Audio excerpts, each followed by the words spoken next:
John Carter wiped grease from his hands onto an old rag, glancing at the clock hanging on the wall of his small garage. It was late afternoon, and he was nearly finished with his day's work. The town he lived in was small and quiet, a place where nothing exciting ever happened. John liked it that way. He enjoyed the peace, the simplicity, and the routine of his ordinary life. John stepped outside into the fading sunlight, stretching his tired muscles. He planned on heading home, taking a hot shower, and settling down with some dinner. However, as he closed the garage door, something caught his eye.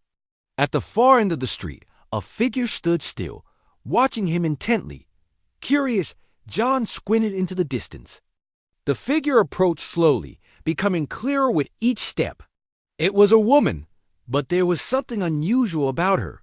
She was tall, with strong, athletic features, and dressed in strange, armor-like clothing he had never seen before. Her hair was silver, almost glowing under the fading sunlight, and her eyes were an intense shade of violet. John felt his heart beat faster as the strange woman stopped directly in front of him. Her expression was serious, yet her eyes held a hint of relief.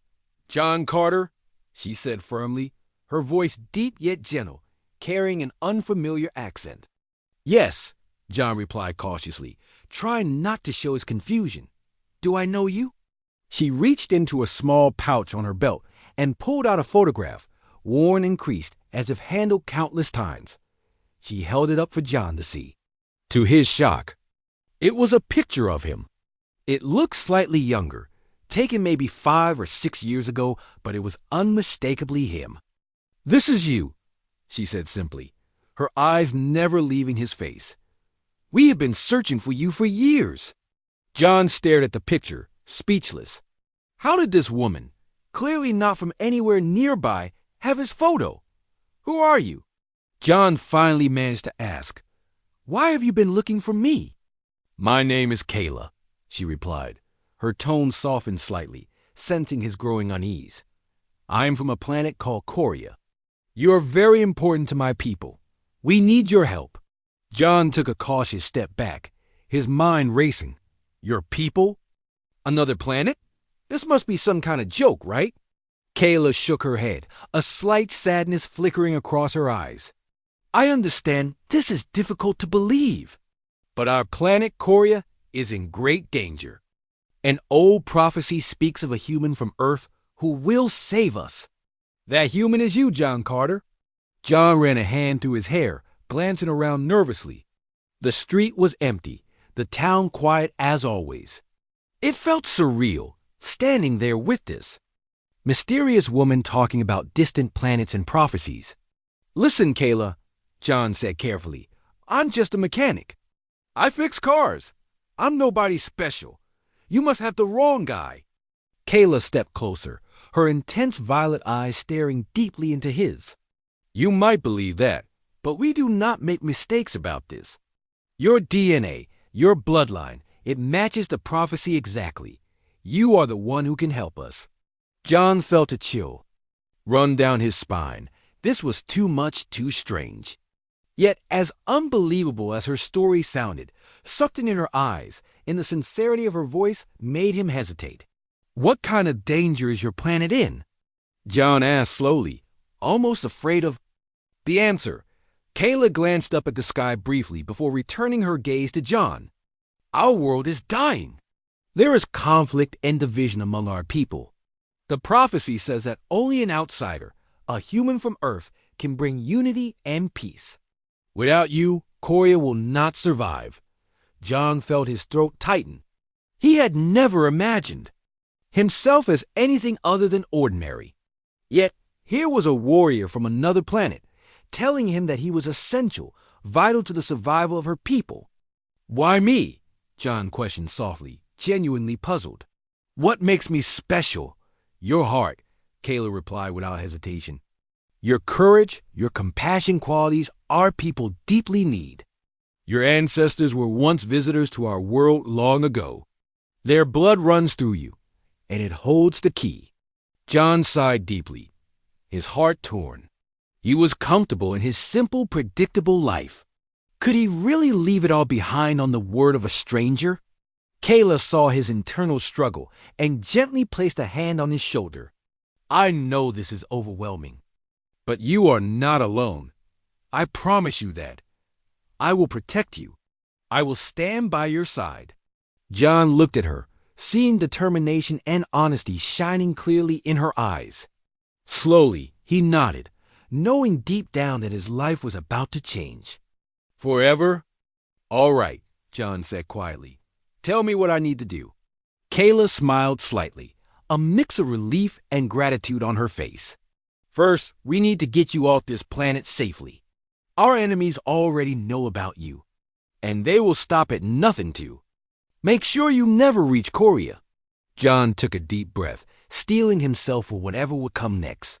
His simple life had ended, but a remarkable adventure had just begun. John sat in the passenger seat of Kayla's small ship, still trying to process everything she had told him. The metal walls around him hummed softly as lights flickered across the dashboard. It didn't look like anything from Earth. Every detail felt strange and new. But what confused him the most was her story. She had said he was connected to a prophecy from her planet, that he was important, that only he could help save her world. He watched her carefully as she adjusted controls and checked a glowing screen. Kayla moved with purpose and confidence, like someone trained for battle. Her silver hair was tied back now, and her eyes stayed focused, but he could still sense her concern. I still don't understand, John said, breaking the silence. Why me? I mean, I'm just a regular guy. I fix cars. I don't even like to travel. Kayla didn't look at him at first. She kept her eyes on the screen, then finally turned to. Face him. You were born on Earth, yes, but your blood is not only from here. Long ago, before your time, a group of humans traveled to Korea. They helped build our cities, taught us, lived with us. Some of them had children with our people. You are from one of those bloodlines. John blinked in surprise. So I'm part. Alien? Kayla gave a small smile. In a way, yes. Your body is human, but there is something deeper in your genes. A special bond with our energy, our history. We call it the line of light. He shook his head slowly. This is hard to believe. My parents never told me anything about this. They did not know, she said softly. The line of light is hidden unless tested by special means. We found your signal by scanning energy waves across nearby galaxies. It took us many years. John sat back, letting her words sink in. Part of him still wanted to deny it all. But another part of Small, curious part, felt something inside, a strange warmth in his chest. He had felt it ever since Kayla showed him the photograph. So, what does this prophecy say exactly? He asked. Kayla nodded and leaned back slightly. The old words say, one from the world of stone and smoke will return to awaken the hearts of the broken. When the stars grow cold and the sky is torn, the child of earth will carry the flame. John raised an eyebrow. Sounds like something from a movie. Kayla smiled gently. Yes, but it has meaning for us. World of stone and smoke is how we describe Earth, and the rest speaks of hope, of healing. Our world has been divided for many years. Wars, fighting between cities, old hate. We need someone new, someone untouched by our history, to bring change. He looked out the window at the night sky. Stars shone bright and clear above them. He thought of his quiet town, his garage, his normal life. It all seemed so far away now. What if I don't know how to help?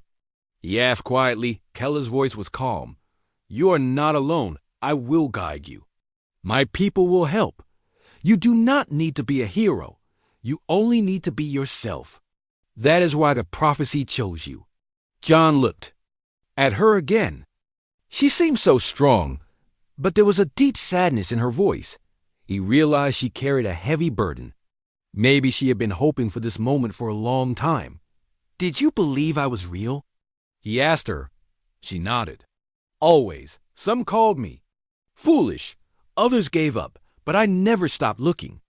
John gave a small smile. You've got a lot of faith in a stranger. Kayla looked into his eyes. You are not a stranger to me. I've dreamed of this moment since I was a child. The ship gave a soft beep, and Kayla turned back to the controls. We must move quickly now. There are those who do not want you to reach Korea. If they find us here, they will try to stop us. John's heart skipped. Why? What did I do? It's not what you've done, she said. It's what you can do. Some fear change. Some want power to stay in their hands. If you bring peace, they will lose their control. John nodded slowly. He was beginning to see the bigger picture. This wasn't just about him. It was about a world he had never known, people he had never met, and a future that somehow needed him. As the ship rose silently into the air, John looked out one last time at his home.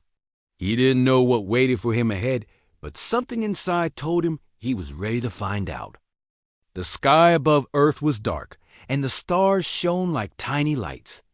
Kella's ship rose quickly, passing through the clouds. John sat quietly beside her, watching his world disappear below. He felt nervous, but also strangely calm. This was real. He was leaving Earth. Are you all right? Kayla asked. Glancing at him, John nodded. I think so. Just trying to believe this is happening. Kayla gave a small smile. It is. And there is no going back now. John looked out the window again. He could no longer see the towns or roads he knew. Just black sky and stars. Where are we going first? He asked. We must reach the safe zone beyond the moon, Kayla said. There. We can activate the jump engine to travel to Korea. The ship flew smoothly, but John's thoughts were spinning. He remembered Kayla's words, out the prophecy, his strange bloodline, and the danger they now faced. Those agents you mentioned, will they come after us? Kayla nodded. Yes, they are called the Watchers. They fear the prophecy. They serve a leader who wants to stop you from reaching Korea. John frowned. So I'm already a target. Yes, she said, but you are not alone. I will protect you. As they reached the edge of space, Kayla pressed a few buttons on the console. A soft hum filled the ship. A ring of blue light formed in front of them. This is the jump gate, she said. Once we enter, we will arrive near Korea in minutes. John took a deep breath. Let's do it. The ship passed through the light, and everything outside turned bright. For a moment, John felt weightless as if floating in water. Then the ship shook, and the stars returned, but they looked different. Kayla smiled. We made it. This is Korea's star system. John leaned forward. In the distance, he saw a blue and green planet.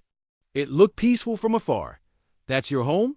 Yes, that is Korea. As they moved closer, the ship suddenly beeped. Kella's smile faded. What's wrong? John asked quickly. Another ship is behind us. Fast. They found us. John's chest tightened. The Watchers? Yes. Get ready. We must move fast. Kayla pulled the ship into a sharp turn. John held onto his seat as lights flashed and the engines roared. He saw the other ship behind them, black and shaped like a dagger. A bright blast of energy flew past their ship. Kayla moved quickly, dodging the attack. Hold tight! She shouted. John could only watch as Kayla flew with skill and speed. Another blast hit the side, shaking the ship. Shields holding, Kayla said. But not for long. John looked around. Is there anything I can do? Kayla nodded. Go to the back. There's a panel with blue lights. Hit the center button when I say. It will release a decoy. John rushed to the back. He found the panel. The lights blinked. Now! Kayla shouted. He pressed the button. A loud sound came from the ship's back, and a bright object shot out. The enemy ship turned, confused by the sudden light. Kayla used the chance to dive down toward the planet. We're heading into the atmosphere, she said. Hold on. John gripped the wall as the ship shook again. Flames danced across the windows as they entered the planet's sky. Finally, the shaking stopped. Kayla slowed the ship and flew low over green forests and tall mountains. "We lost them," she said. "For now." John let out a long breath. "That was too close." Kayla nodded. "You did well." They landed in a quiet valley, surrounded by trees. The sky above was a soft purple, with 2 moons glowing faintly. John stepped outside, feeling the cool air. The ground was soft, and the trees looked different from Earth's. The air smelled sweet. "It's beautiful," he said. Kaela stood beside him. "This is home, but danger is still near. We must reach the capital soon. There, you will meet the council." John looked at her. "Will they believe me?" "Some will. Some may not, but you must try." John took a deep breath. He was far from home, but for the first time, he didn't feel lost. He was ready to face what came next. John followed Kayla through the quiet valley as they moved toward a hidden transport. The air on Korea was fresh, and strange glowing birds flew above them. Everything around him felt new, strange, and alive. Trees had blue leaves, and the ground gave off a soft light under his feet. They boarded a small hover vehicle hidden behind thick vines. Kayla guided it through the forest, staying low. The sun on Korea was softer than Earth's, and the sky was a gentle purple. John watched the scenery with wonder, but his heart beat faster with every mile. He was about to meet the council. "What are they like?" John asked as they neared the city. "Wise," Kayla answered, "but not always kind. Some will welcome you.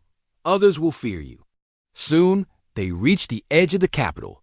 The city rose high above the trees, filled with tall towers made of crystal and stone. Lights danced along the buildings. The streets were full of people in long robes or armor, some riding creatures that looked like large cats dotted as they entered. People turned to stare. Some bowed. Others stepped back with uncertain eyes. "They know about me," John said. Kayla nodded. "News travels fast here." They reached the tall gates of the council hall. Guards in golden armor opened the doors. Inside, a long room stretched ahead with stone pillars and floating lights. At the far end sat the council 5 figures dressed in silver robes. In the center stood a tall man with sharp eyes and white hair. "That's my father," Kayla whispered. "General Turok." John stepped forward. The room was silent. Turok spoke. "First, you are the human Kayla spoke of." "Yes," John said, trying to stay calm. Another council member, a woman with long braids, frowned. "You expect us to believe this man is the chosen one?" Kayla stepped forward. "He matches the signal. He carries the mark." John looked down as Kayla gently touched his arm. A faint glow appeared beneath his skin, like golden light. The council murmured. Turok raised a hand. "This proves nothing. The prophecy speaks of strength, wisdom, and the power to unite." "Has he shown any of these?" John felt the pressure. He knew they were testing him. "I don't know what power I have," he said, "but I didn't come here to lie. I came because Kayla believes I can help. I want to learn. I want to understand."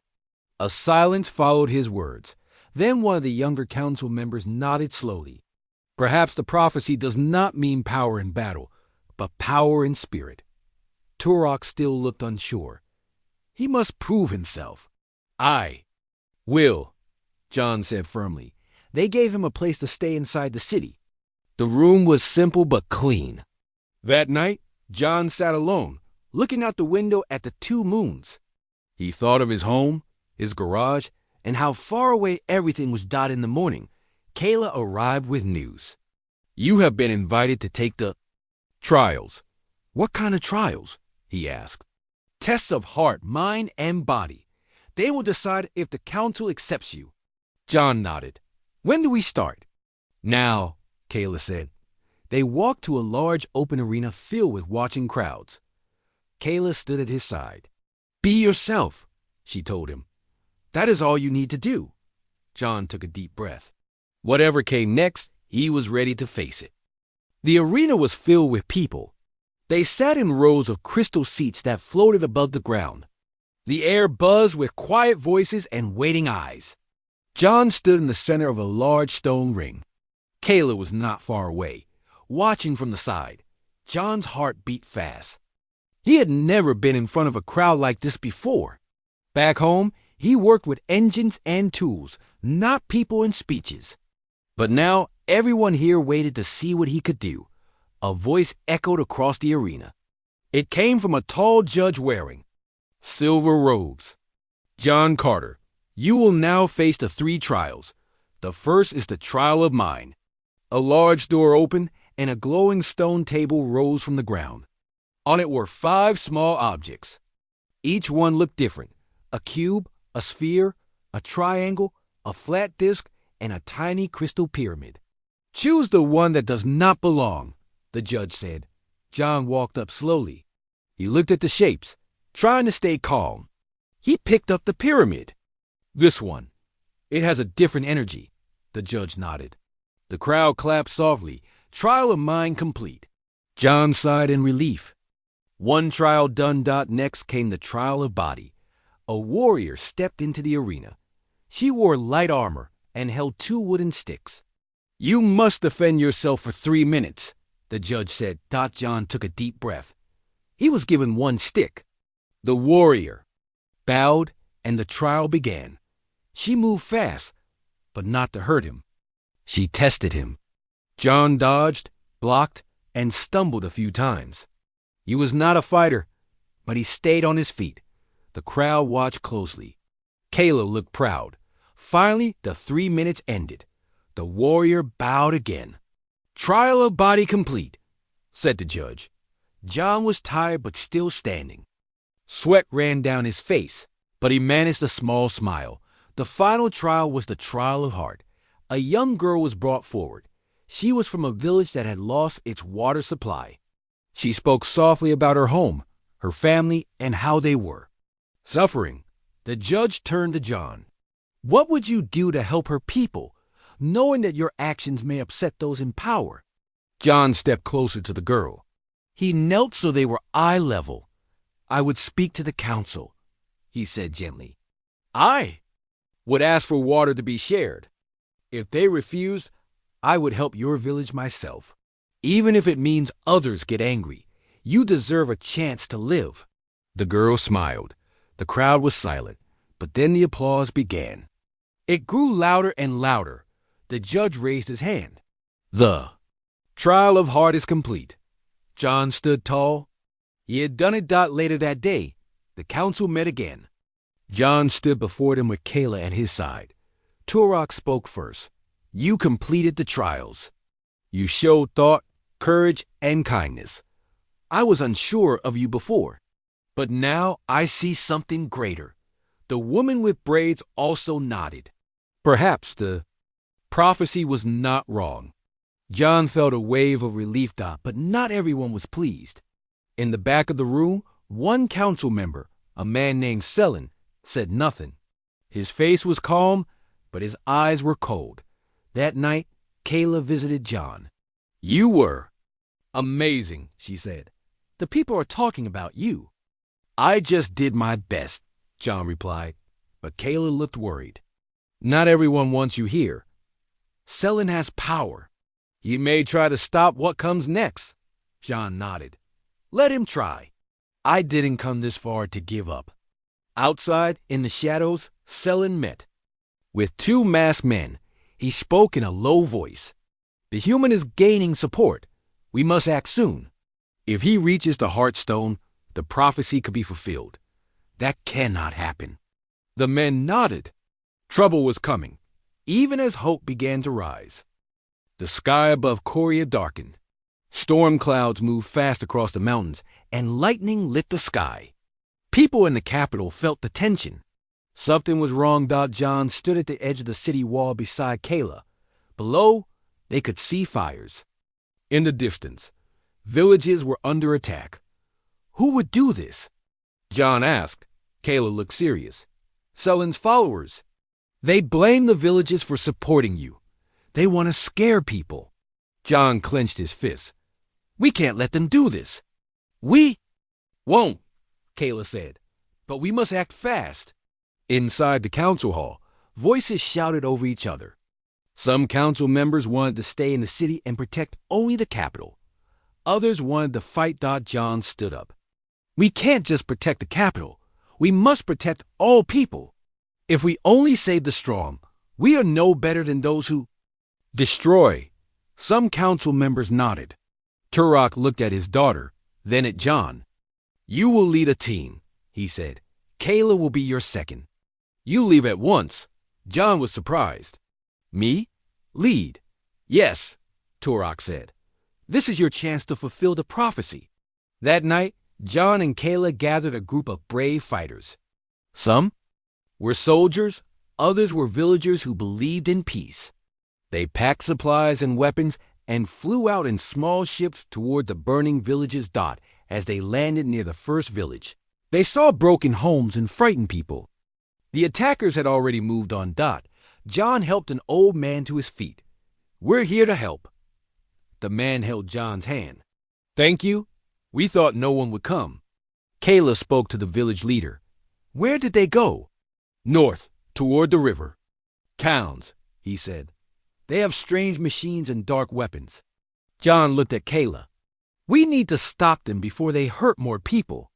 They flew north through the night. Before dawn, they reached the river towns. Smoke rose from the trees. The enemy was there. Kayla led the fighters into the forest. They moved quietly, step by step.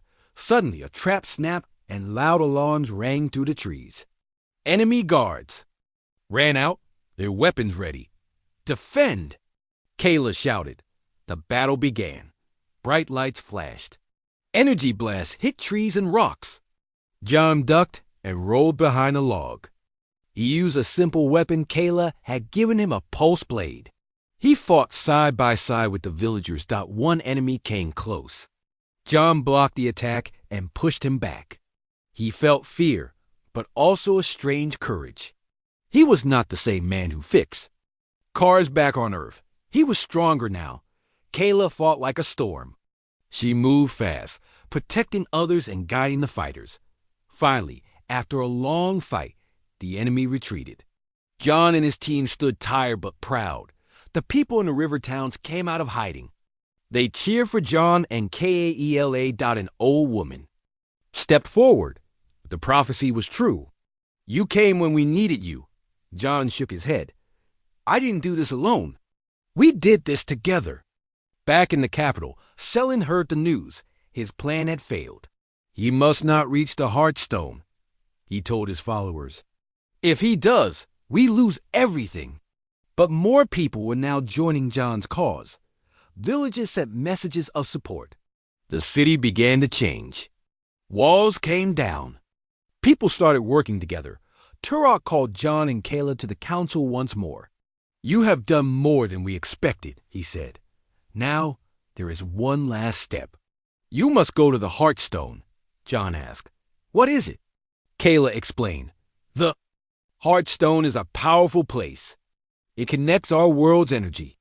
If you reach it and place your hand on it, it will prove you are the one from the prophecy. John looked at the council. Then we leave tomorrow. Outside, the people waited to see what would happen next.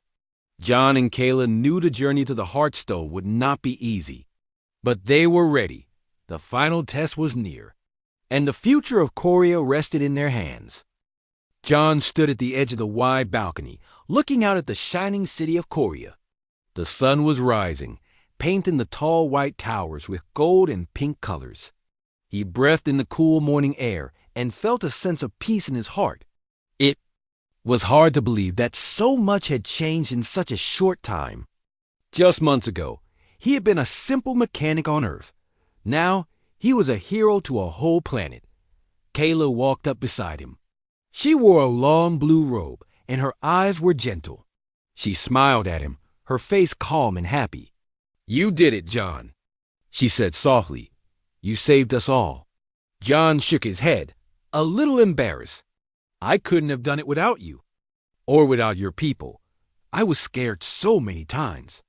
Kayla touched his shoulder. You were brave even when you were scared. That is what makes a real hero. She looked out at the city with him. Our people are talking about you. The children already know your name. They want to be strong and good like you. John laughed. He never thought anyone would look up to him like that. On Earth, he had just fixed cars and worked long hours. He didn't think he was anyone special. But on Korea, he had learned how much one person could change things. He had led Keela's warriors in the Great Battle. He had helped bring peace between the different groups on the planet. He had shown the people of Korea that hope was possible. After the battle, the council had met to decide what would happen next. Some leaders still did not trust John. They were afraid that an outsider could become so important, but Kayla spoke for him. So did General Turok, who had once doubted John but now called him a friend. Slowly, the council agreed that John had proven himself. There were celebrations in the streets. People lit lanterns and sang songs. Kayla and John walked together through the city. Children ran up to them, smiling and waving. The old people bowed and thanked them for saving their home. John felt strange and happy at the same time. He missed Earth sometimes, but he also felt like he had found a new family here. One evening, as the sun set and the sky turned orange, Kayla and John sat by a quiet lake. The water was smooth and still. Kayla looked at John. What will you do now? Do you want to go back to your world? John was quiet for a moment. He thought about his old life. He missed some things, but so much had happened. He looked at Kayla and saw kindness and strength in her eyes. I want to stay here, he said. This is my home now. You are my family. Kayla smiled, and there were tears in her eyes. You will always have a place here, she said. With me, with all of us. In the weeks that followed, John learned even more about Korea. He helped rebuild homes and schools. He listened to the people and tried to understand their ways. He shared stories about Earth with the children. He helped the council make fair decisions. People trusted him and listened to him. Kayla was always by his side. As time passed, life on Korea grew better. The people were not afraid anymore. They worked together to make their world strong and safe. John became a symbol of hope and unity. He was not just an outsider or a hero from a story. He was part of their lives, and they were part of his. One night, as the stars filled the sky, Kayla and John stood on the balcony together. They looked up at the stars. Kayla said, "There are many worlds out there, but I'm glad you found ours." John smiled. He felt thankful for everything that had happened, even the hard parts. He knew he had a new life, a new family, and a new purpose. He had found where he belonged. Years later, people still told the story of the human who came from the stars and helped save Korea. They spoke of bravery, friendship, and hope. And whenever a child asked about John, someone would point to the tall man walking with Kayla and say, "That is him. He is one of us now." And John, who once thought he was ordinary, knew that his story would always live on, bringing hope to all who needed it.